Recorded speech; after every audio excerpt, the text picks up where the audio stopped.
All right. Let's see if we're making it. Let's see if we're making it. All right. Twitter is up. Rockfin, where you at? You guys know me. I got to wait for it. So, what's up, everybody? We're just waiting for everything to wake up to make sure that things are locked and loaded before we officially begin. All right. It looks like YouTube is awake. And Rockfin, are you awake? Rockfin's awake. YouTube beat Rockfin by a little bit. You guys know I don't particularly care for that, but whatever. It's not a competition. It is not a competition. What's up, everybody? Good afternoon, good evening, good morning. Oh wait, it's not really morning anywhere, is it? This is MMT Monday, where we start a little bit later. And welcome to 2022. Get your news on with Ron. Happy New Year. This is our first show of the new year. We took a little break right before the holiday and into the beginning of the year. So it's good to be back. I've missed you all. Good to be back. All right. Without further ado, we're going to get right into it. So this week, today is MMT Monday, the second Monday of every month. We do a segment that is centered around MMT, which stands for Modern Monetary Theory. Now, before I bring in my my MMT guy, I'm going to give a little preamble here. So, a lot of times these segments, if you're not familiar with MMT at all, which we're going to give a quick elevator pitch on what that is in just a second. But a lot of these segments, if you're not familiar at all, it's usually not a great place to start with a lot of the segments we have done. It's good to kind of go backwards and listen to our first segment where we really focus on an introduction to MMT or review some other MMT resources like my guest podcast or the work of Stephanie Kelton or the work of David Graeber. But this particular episode, because of something that happened in the world that we're going to get into, I think is actually a great snapshot into, if you don't know what MMT is at all, this is a great snapshot that really tells the story of what MMT is and how it works and how this theory applies to our everyday life. But before we get into all that, I'm going to bring in my guest to get me through the MMT mountain. Please welcome back. He is the host of the Activist MMT podcast. And you guys know him from this segment. He's here once a month. Please welcome back to the show. Starting out 2022, Mr. Jeff Epstein. Not that one, the other Jeff Epstein. What's up, Jeff? Hello, everybody. Happy New Year, Ron. How are you? I'm good, man. How are you? I'm okay. The Cookie Monster eyes were a very nice touch, assuming that was, photoshopped and not, actually part of her. Oh, the thumbnail, you mean? Yeah. That was good. Joe did that. So, yeah, kudos to Joe for making the thumbnail today. So, before we start, let's give the quick elevator pitch on what MMT is. So, MMT stands for Modern Monetary Theory, and it's basically the economic truth that we create our currency. We, the United States, create our currency. So, the whole idea of we can't afford this is not really a thing. It's a choice. We can afford anything we want. And as far as spending goes, they try to wave the inflation scare over you. Oh man, you print money, all of a sudden inflation happens. Creating currency alone does not cause inflation. You need to have other factors like shitty policy or environmental disasters or something like that to really cause inflation. And MMT really dives into those truths. So in reality, we could pay for anything we want. Jeff, what would you like to add to that before we? That was good. I would say that the in the federal national context only, which is, this is not true in the state context or in the local context, but in the national context, they have the unlimited capacity to create money as long as it does not cause inflation and as long as we have the productive capacity to do so. So if we have the resources, if we are physically capable of doing it, then it is safe to create the money to do so. It would not be inflationary to do so. The elevator pitch I would give that I've been kind of leaning towards is MMT is an accurate map of the economy. It doesn't mean that you're going to get to your destination because there may be someone there trying to stop you, but it shows you where these destinations are so you can decide where to go and how to get there and beeline to it, as opposed to the economic map that Jennifer Psaki uses, which is a completely bogus and completely fantastical map that if you believe it, then yeah, sure, everything that we can't afford it makes sense. but that belief is based on a foundation of nonsense. Is it Psaki or Saki? I have no idea. I actually have no idea. So it's not all that important. I mean, her job shouldn't even exist. Why do we have a White House press secretary? She's a professional liar. She's a professional liar. They're all professional liars. And it's all just, I mean, they try to make it out. Oh, the president has a ton of places to be. We can't possibly hear from the president directly. Really? We can't? The last guy spent most of his time watching TV and golfing. The guy before him spent most of his time making excuses. The guy I don't think they want him in front of the mic. Time on vacation. And the guy now, I don't know what Joe Biden spends his time doing, probably relearning the alphabet. We can hear from him directly. Right. We'll wait for him. We'll fricking wait for him. If Jill's changing his diaper, we'll fricking wait, and he can talk to the nation that he's supposed to be leading. So it's an unnecessary job. We should eliminate that job. I'm usually all for jobs, but not in this case. Not in this case. Regarding being a liar, do you know the movie Miracle on 34th Street? No. It's a wonderful like 1940s Christmas movie that you should watch with your kids. It's genuinely good for adults and kids. Well, okay, but whatever. It's a great movie. And so we were watching this movie, and it's about Santa Claus. It's about is Santa Claus real? This guy really thinks he's Santa Claus, and he goes to the New York Supreme Court, and is this guy really Santa Claus?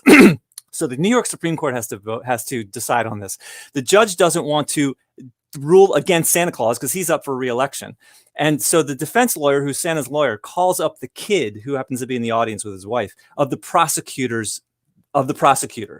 So the lawyer's kid for the prosecutor side against Santa is called to the stand, and the guy says, "Do you believe in Santa?" And he says, "Oh, sure, he's right there." And he said, "Well, what does your daddy think?" The prosecutor, "Oh, my daddy tells me that Santa's real, and he would never lie to me, right, Daddy?" And so, the guy says, "Oh no, of course I wouldn't lie." And so that's how they kind of win. And it reminds me of Jennifer Saki, who has 2 young kids. How does she stand up there every single day and professionally lie, and then go home and deal with her kids?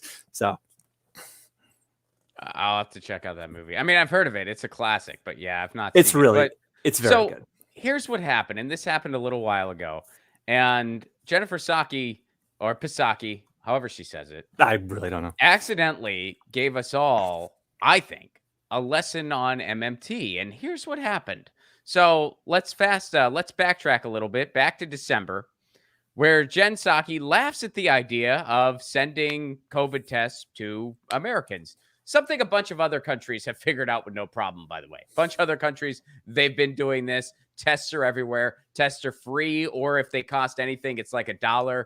Tons of countries have figured this out. Up in Canada, if you go to the grocery store, sometimes they'll throw a COVID test in your grocery bag. England, they just send tests to people's houses. They send kids home with tests. And here we have a testing crisis. It's very, very difficult to get one. You're waiting in line forever. Testing sites close on a whim. Buying them in the store, the prices have gone up and up and up. And here is a segment from a little bit ago where she laughs at the idea of delivering them to people's homes, even though other countries figured this out with no problem. Here's this segment. It is very cringe. So I appreciate you visiting it again with me. Look at what we've done over the course of time. We've quadrupled the size of our testing plan. We've cut the cost significantly over the past few months. And this effort to push to ensure insurers you're able to get your tests refunded means 150 million Americans will be able to get free tests. Complicated though. Why not just make them free and give them out and have them available everywhere? Should we just send one to every American? So she's being sarcastic. Should we just send one to every American? Even though other countries. Oh, by the way, when she's talking about the pricing and whatnot, what she's referring to is they were amidst an effort to get it down to about $12 a test, which again is still about 12 times as much as a bunch of other countries. And it costs 80 cents to make them. So in other countries that actually have healthcare, 80 cents, really. It costs 80 cents. So in other countries where public health is actually a priority, they're $1. If they're anything at all. Most of the time they're free. If they cost something, maybe you need one at home and there's none on the way to you, it costs like $1. But anyway, so that's what she's referring to. That's her big accomplishment. And now they're asked, why don't you just send them to every American? She scoffs at the idea. Let's get through the rest of this. Maybe. Then what happens if every American has one test? How much does that cost? And then what happens after that? All I know is that other countries seem to be making them available in greater quantities for less money. Well, I think we share the same objective. All right, and then she just bullshits. She's like, we share the same objective. No, we don't, Jen. No, we don't. The other governments, their objective is actually the public health of their people. Your objective is capitalism. So no, you do not share the same objective. And they both believe in the same bogus map of economics. Neither one of them is saying you're wrong. They both assume that that's correct, that the cost is important. Right. Well, she says like, oh, how much does it cost? How much does it cost? That's like a side. I mean, she makes it out like it's some unattainable thing that we can't possibly do because how much would that cost? How could we possibly afford it? Well, right. Guess what?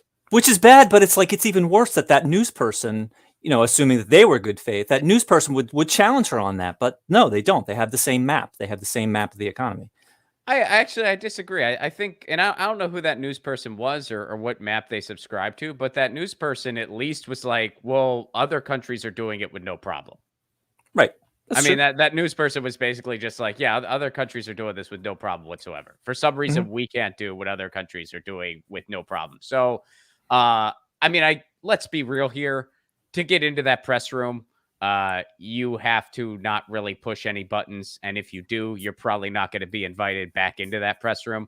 Of course. But, in that situation, I don't even know who that reporter is, to tell you the truth. But I got to tip my hat to them for pointing out that obvious and not backing away from it.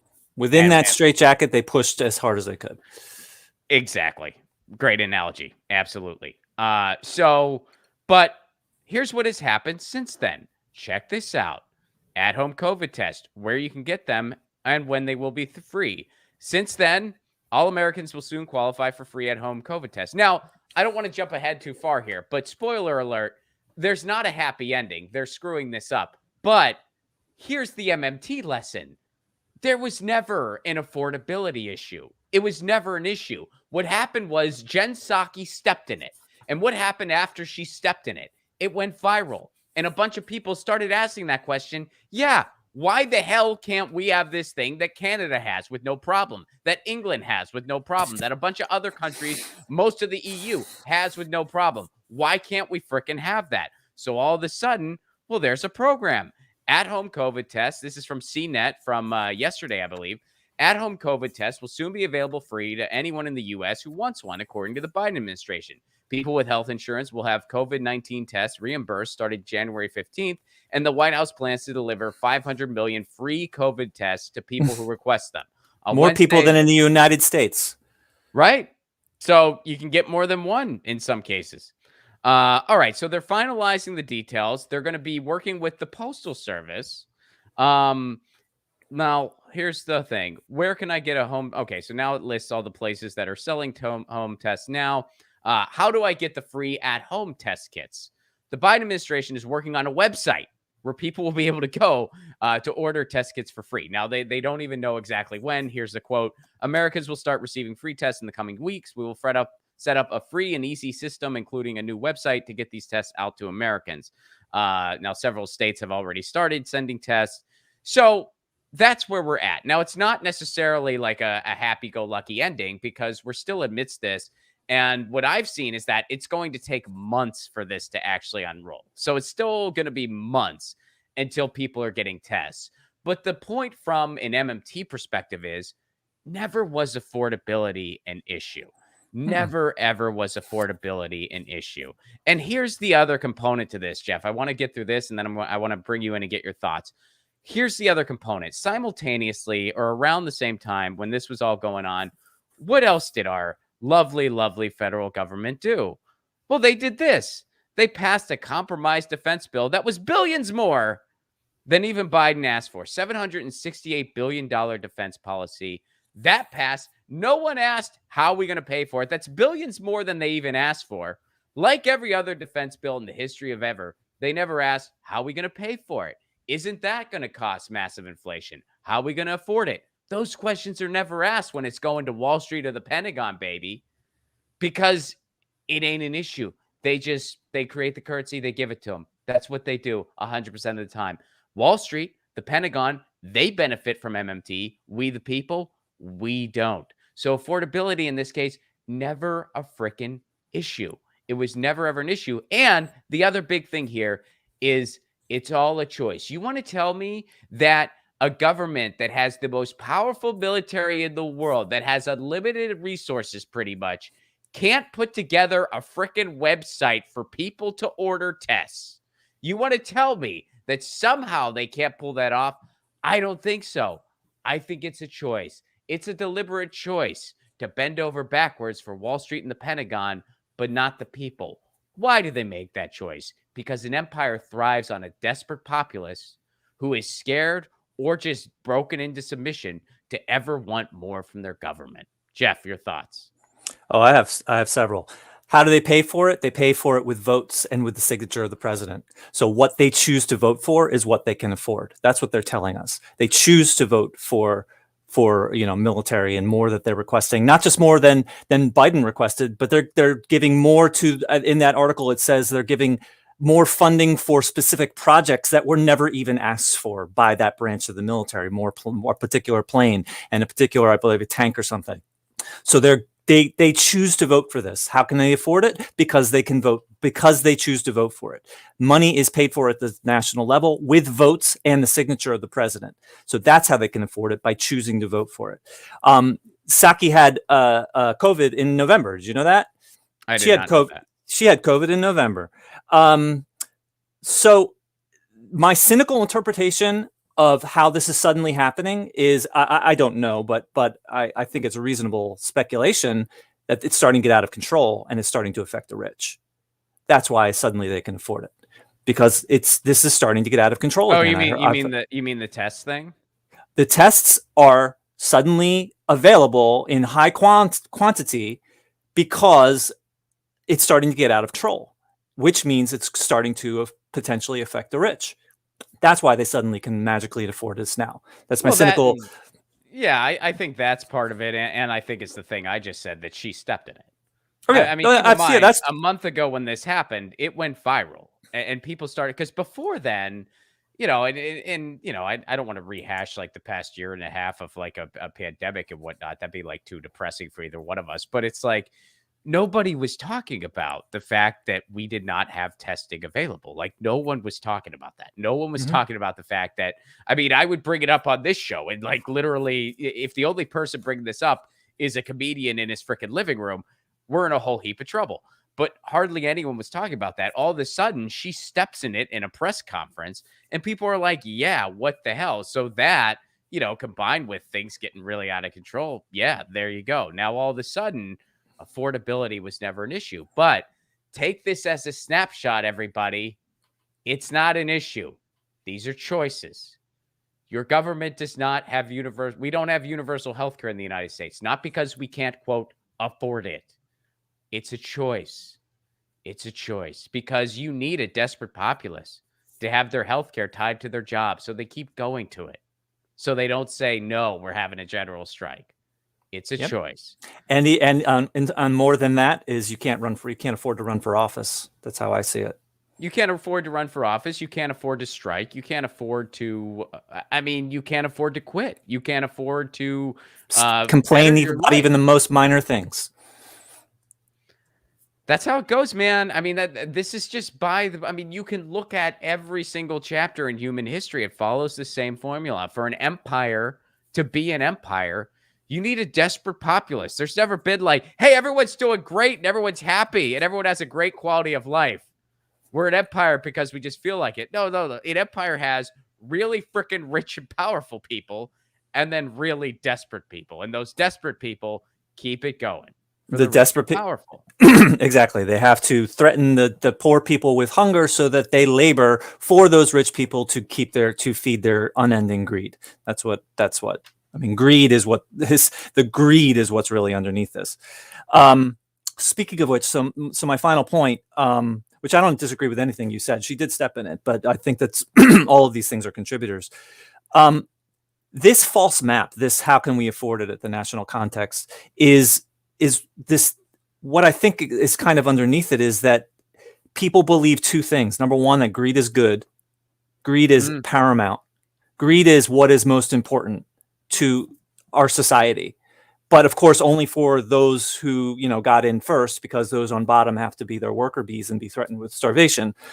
But in addition to that, it's impossible for someone else to be greedy unless you take it from me.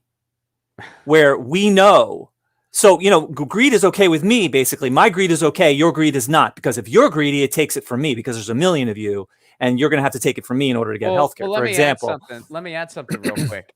Keep in mind, too, they don't call it greed, right? They call it other things. No, they've naturalized that level. So that's just, any lower than that is disturbing the natural order of things. Their greed is minimum, minimum. That is the minimum allowable, that they are happy. If they go below that, then, oh my gosh, they're in poverty, which means to us, they have a gold yacht instead of a platinum yacht, Right. Well, I guess what I meant, and maybe I was kind of like, I agree with you 110% that like we have totally normalized greed and a certain amount is okay. But they never call it that. They call it like the entrepreneurial spirit or Sure. self-accountability. Sure. What's that called when you use language to minimize something, like not innuendo, but we had a discussion, which means we had a blowout fight, that kind of language that you minimize things. I can't think of the term. There's a term. There is a term for it, and I can't think of it either. Let's just go with bullshitting. I know that's not the one. Sure, that'll work. But that's the closest one I got right now. But yeah, like that's what they do. Because like, how old were you when you noticed that? By the way, as an aside, like when Notice was it? What? When did you notice that? Like, because I can't think of one particular, for instance, but I can tell you, it was like when I was like late teens, where you just noticed that like, oh, this is all just greed. This is all just greed and corruption, and this is gross. Why do we behave like this? The world doesn't have to be this way. And for years you thought, and I mean, I'm only speaking for myself here, I don't know what your experience was, but like for years I thought like I was just some idealist, like maybe I just need some more life experience. And then eventually you realize like, no, it doesn't have to be this way. There's a great, so anyway, there's a really good song that it's about being told that everything's okay, and then the chorus is, no, it's not okay. I can't recall. It's a great song. I haven't heard it in a while, but no, I kind of grew up the same way, but actually kind of for me, it was kind of Bernie that gave me the voice to be able to kind of say, this is not good enough. And I have a couple of really particular memories of when I was a kid of basically, being told not to question. Being told you just don't question things. Like I have two particular memories. One was I saw a walking bridge across a highway, and I was like, I'm worried that it might fall down. Whatever. How do we know? Whatever. And I was told they would never design it except to make sure that it stood up forever. They would only design it so it would be fine. And then I have another memory of I was in a car and there was we went to a lumber yard and there was a huge piece of lumber right next to my head. And I was, nervous. And I was like, and so the driver said, I promise we will not get into an accident. And it's like, what? How can you promise what? How you're promising the unpromisable? And it's basically stop asking questions. Put your head down. Everything. This is natural. What were you asking the driver? I was just expressing nervousness of being in an accident. Were you like, sir, are we going to crash? And he was like, I was nervous about being in an accident. And I was told, we're not going to get an accident. I promise you, we're not going to. It's promising the unpromisable. And it's basically stop questioning. And I really grew up that way. That would have fucked you up so bad if you would have gotten in an accident there. I think it messed me up so bad to be brought up that way. Even not getting in an accident, it still warped you. I'm saying of questioning it reasonably, of being reasonably fearful of it, and being told to push it down deep. Push that feeling down real deep. And I grew up like that, and it really and Bernie was a big part of feeling free to be able to express that, because I kind of had that emotion, that stress, like, wanting to come out explosively and not knowing how to make it come out appropriately, because I've been holding it down for so long. And Bernie was a huge part of that, of allowing that, of allowing Nope. that to come out. And that really affects my parenting. That really affects my parenting of, I don't want that. I want them to be kids, but I don't want them to be, of pretending that everything's perfect, because Yeah. it ain't perfect, so I want to balance that. So anyway, That's not an easy line to walk, man. I mean, but yeah, that is an important balance. I mean, I'd imagine that obviously you don't take it to a place where every time you're taking your kids somewhere, they get into the car and you say, "Hey, just so you know, I might crash. It's possible." I'd imagine, well, like, I'm we've sure had, you. I hope you don't do that. I mean, that no. don't do I that. can give you a perfect example conversation that I had with my 12-year-old regarding this. We live in this house was built in 1893. So it's old, and it could be a fire trap, but it's been here for 130 years. So my son, I bought fire ladders that you permanently install in the window, and you just open the window and you just throw it down. And it's like, I haven't been able to do it because the structure of the house makes it difficult. I have to figure out something. So, I have one in each of our bedrooms and in the attic and ready to install. And my son tells me, you said you were going to install these, and I'm worried there's going to be a fire. It's an old house and whatever. And I'm like, it is an old house. And of course it could catch on fire. I can't pretend that it's not possible. Yeah. But this house has been here for 130 years. Are the chances big or the chances small? And, the chances are very small. Doesn't mean that it's not possible, and it doesn't mean that we shouldn't plan for it. But the chances are really small. So that's an example of And how I dealt with that. I mean, that's awesome, dude. Like, that's perfect. Like that sounds like you handled it perfectly. And also, I mean, I guess one of the things I would have said if I were you, now you're the parent, not me, so you probably know a lot better, but like, I would have been like, and hey, look, your dad's preparing just in case, man. Here's the it's on its way. ladder. It's on its way. That's why we got the freaking ladder. And exactly. I recognize this is a problem, and we're on our way to doing it. It is a big, it's not as easy as I thought. There's a stud right where it should be, so I have to figure it out without the house falling down. But it's like, it's mortality of the parents as well. It's, I'm not going to pretend that I'm going to be here forever, but I'm here, and for as long as I'm here, I'm going to be doing whatever I can.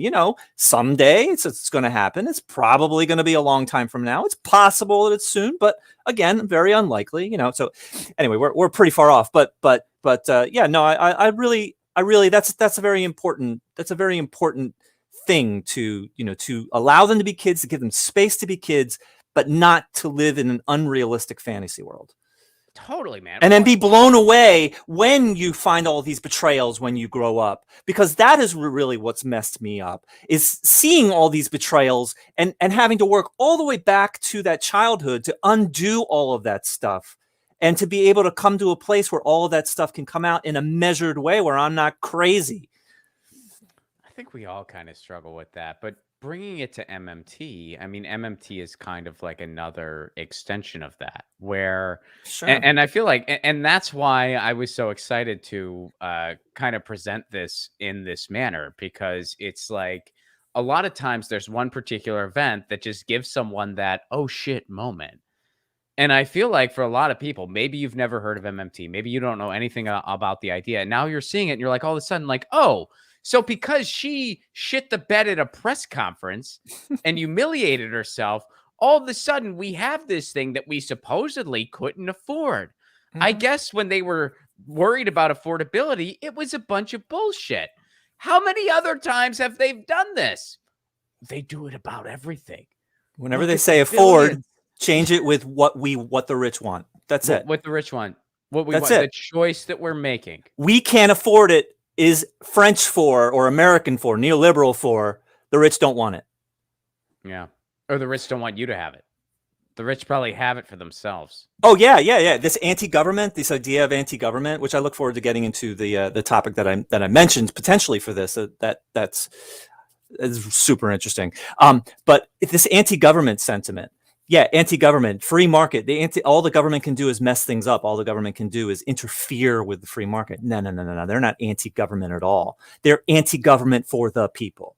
They are pro-government to suppress the people. And in fact, a fascinating thing from this book is that free market requires even more government. Why?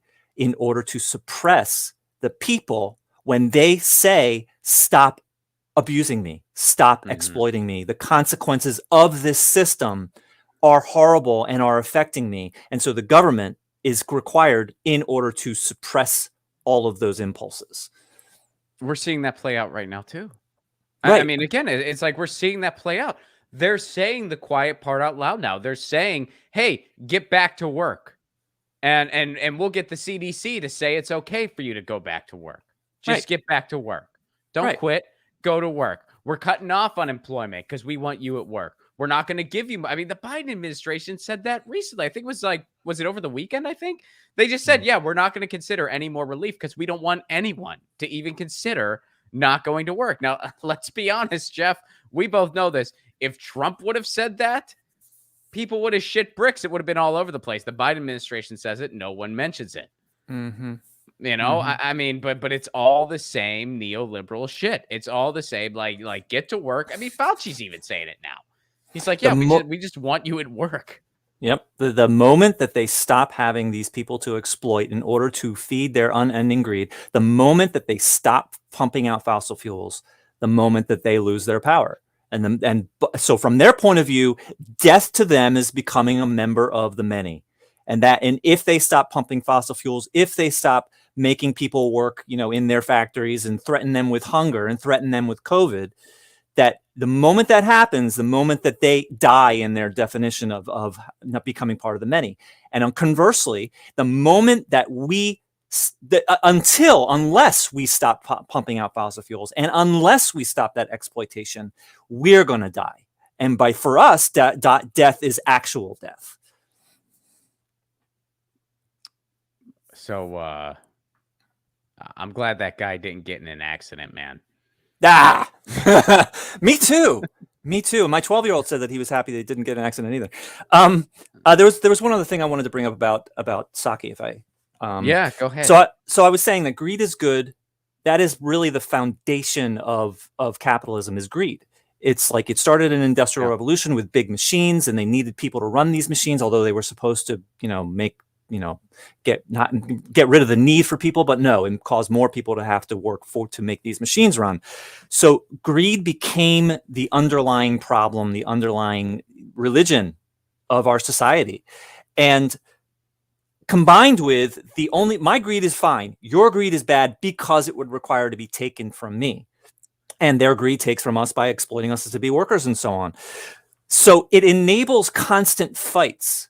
It enables when we talk to anybody in the center or on the left or whatever, and we say Medicare for all, what do they immediately think?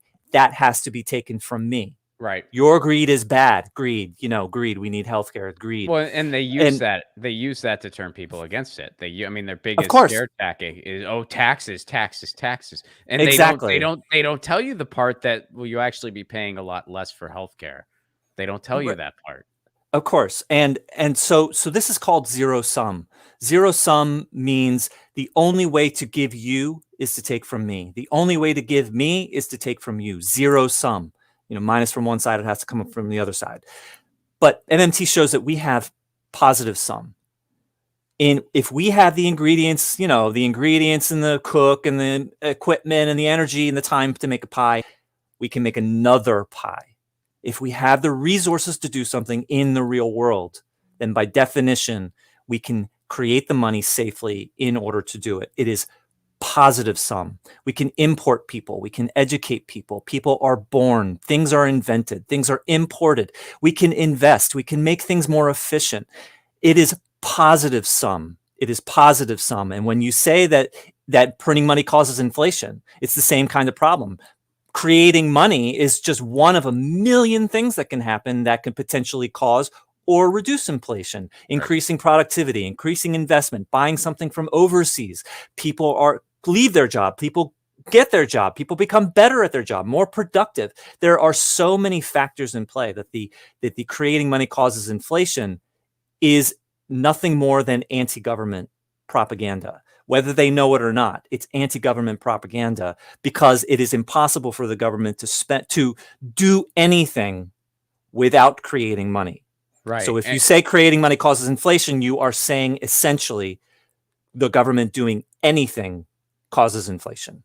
Yeah, I think that it is at best. I mean, yeah, you can call it anti-government propaganda. That's totally fair. And I would just say it is at best a gross oversimplification.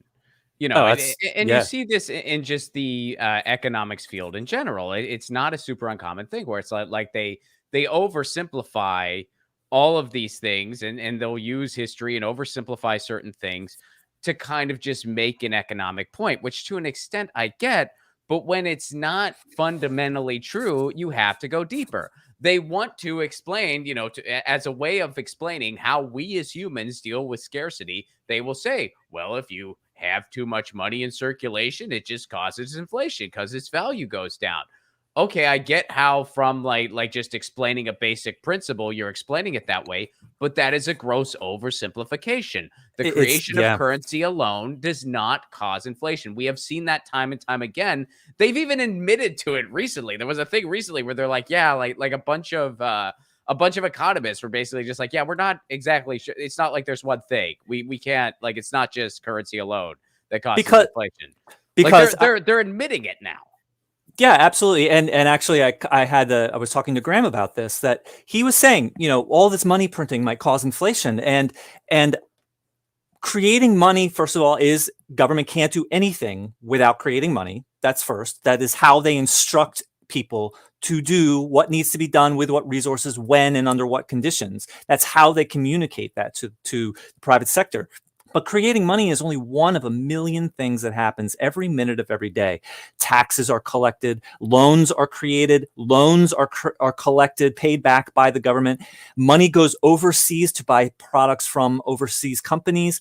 Money, more productivity is increased. We have the capacity to increase productivity for, say, COVID tests. We have the capacity to do more. So there are a million things that are not considered when you say only one of these million things definitely always causes inflation, like supply chains, and wages are low, and it's just a million things. So to say that creating money causes inflation ignores all of these other things and basically assumes that time stands still, which is completely unrealistic. If time stood still, then that bogus map would be roughly correct, but time Right. doesn't stand still. Yeah. I'm pretty sure. I like that. That's a really great way to put it. It assumes it assumes we're just widgets standing there, and it's just like all of a sudden there is more currency. It's worth less than, and nothing else is going on around you. Right, for that 0.043 seconds. Yeah, sure. But then someone pays back their loan. Someone buys something from overseas. Someone moves overseas. Someone comes from here. A company opens. A company shuts down. I mean, it's just to oversimplify, I think, is oversimplifying. I think that's like an understatement of how oversimplifying Right. it is. Well, yeah, but that's just something that, and that's something every social science does, and we shouldn't forget that, like, that happens in the field of economics too. I'm not writing off the entire discipline. I'm just saying, be aware that it happens. But we've allowed that to dictate our lives. We've allowed the powerful to just use that against us. Right. Jeff, in closing, using this snapshot of Jen Psaki, first of all, we need somebody to get into that press room and just ask her, hey, why don't we just give every single person healthcare? Why don't we just give better? And then she'll be like, what are we supposed to do? Give everyone in the country healthcare? Where has that been done? Where has that been done before? Every other industrialized nation? Yeah, Jen. And then that'll go viral. That'll cause another conversation. We'll get universal healthcare. We might as well try. Not a bad strategy. And Jeff, one last thing here before we go. I noticed you don't have a sticker on your glasses. I'm very depressed. Well, what'd you do, man? What happened? Two things. Number one, I leveled up. I'm now, instead of 1.75, I'm now 2. So depressing. So I had to get into one that just happened to not have it. But I will be getting more of this kind that does have stickers. So don't worry. I don't want you to worry. I'll probably put a little color or something on it. But yeah, little depressing. But all right, well, I'm sorry you don't have your sticker on your glasses. Thank you. I don't care that I leveled up. I care that I don't have a sticker. I just thought maybe like you were like new year, new me, and no, new year. I know your wife wants you to do it. Yeah, I know you and my wife are conspiring. No, actually, I was reading the book that I brought up to you, and halfway through the book, I was just like, oh, I can't. What that? And so I realized that I needed to level up, and so I got a little bit stronger. So I wanted to add just a very quick point to Go ahead. to creating money causes inflation, oversimplifying, and who says this? Do you ever see a desperately poor person say these things? I don't think so. Don't create currency. I don't want it to go. Well, yeah. I mean, that's the other. I don't want universal health care. My family's dying. We'd all have heart attacks in a week. But don't give me universal health care because of inflation. Yeah, it's so funny. Like all those like ridiculous tone deaf headlines you see from the corporate media all the time. Where it's like you got your thumb on the pulse. Most Americans are worried about the stock market. They're worried about like all news of, by, and for the rich. The stock market is the what do you call it? The pulse of the rich. The stock market is I can't think of there's a cute way of saying it. Their engine. The engine. No, but the measurement, the measurement. There's a cute way of saying it. The stock market is the feelings of the rich. Something like the measurement of the feelings of the rich. Yeah. Anyway. Yeah. Pulse works, I think. Okay. I think that works. All right, Jeff. Plug your stuff.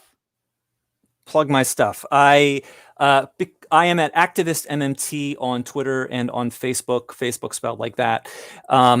Please consider becoming my patron at patreon.com/activistmmt. I'm releasing a lot of cool stuff. Ron was episode 100. And I'm getting into much broader stuff, like study of history, like really deep history, which really illuminates. Wow, I look forward to sharing some of that stuff with you. So there you go. Jeff, thank you. It is always a pleasure. Jeff and I do MMT segments every second Monday of the month here on Get Your News On with Ron. We stream live at 4 p.m. Eastern, 1 p.m. Pacific on YouTube, Twitter, and Rockfin. And then, of course, you can catch the audio podcast later. Jeff, thank you so much. Next month, we'll have another topic. And remember, folks, when they say we can't afford it, they're bullshitting you. The rich don't want you to have it. All right. Thanks, Jeff. I'll see you next month. Peace. Bye. Jeff Epstein, everybody. Check out his stuff as Activist MMT. And there you go. Jen Psaki, perfect snapshot. Maybe you follow MMT very closely. Share this episode with someone who doesn't know anything about it. Just be like, well, just look at how this happened. Look at how she was like, hey, what can we possibly do this? That would cost you. Oh, wait, we can't afford it because I stepped in it. Just show it to them. And guys, tour dates, I got them. First of all, Los Angeles, February 10th, hometown show. Get your tickets now, ronplacone.com. And April, I'm going to be up in Canada and around the Northeast. I'm going to be in Pittsburgh, Pennsylvania, Toronto, Ottawa, Montreal, Burlington, Vermont, Portland, Maine, Boston, Massachusetts, New York City, baby. Get your tickets now, ronplacone.com. Pick them up. Can't wait to see you. We'll be back on Thursday with the headline show of the week. And in the meantime, you know the drill. Lucy, she says meow. I say peace, love, and a general strike.